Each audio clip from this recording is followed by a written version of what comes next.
Thank you for visiting this video segment for Dr. AFib. I'm Dr. Morales. Today we're going to be talking about sleep apnea and how sleep apnea can affect a person's atrial fibrillation. So first of all, what is sleep apnea? Sleep apnea is a sleep-related disease where people basically stop breathing while they're sleeping. And during those periods, which can last anywhere from just a few seconds to 15-30 seconds, patients' oxygen levels also go down during that period when they stop breathing. And people who have sleep apnea, they can actually stop breathing many times throughout the night.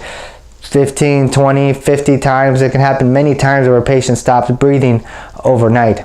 Sleep apnea is usually diagnosed with a sleep study. You usually will go to a facility and have your sleeping monitor, where they'll monitor your your breathing pattern and also your oxygen levels to see if you have sleep apnea. So what is the association between sleep apnea and AFib? So there have been studies that have looked at this association, and it's been shown that people who have sleep apnea are 2 to 4-fold more likely to be diagnosed with atrial fibrillation.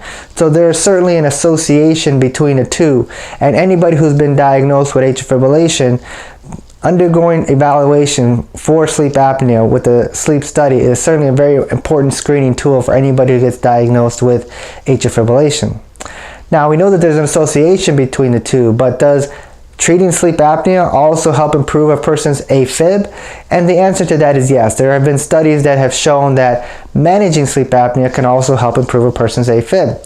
There have been studies that have shown that managing sleep apnea using what's called CPAP, where they put a heavy oxygen mask while a patient is breathing to help facilitate their breathing, can improve a person's AFib by about 42%, with a significant reduction of amount of a person's AFib when the sleep apnea is being properly treated. In addition, patients who have sleep apnea but are being properly treated with the CPAP machine have higher success rates with procedures such as cardioversions or ablations, and are more likely to have better success when their sleep apnea is properly treated. So there's certainly an association between the two, but properly treating sleep apnea with the CPAP machine can make significant improvements for a person's atrial fibrillation. Thank you for visiting this video segment for Dr. AFib. I'll see you next time.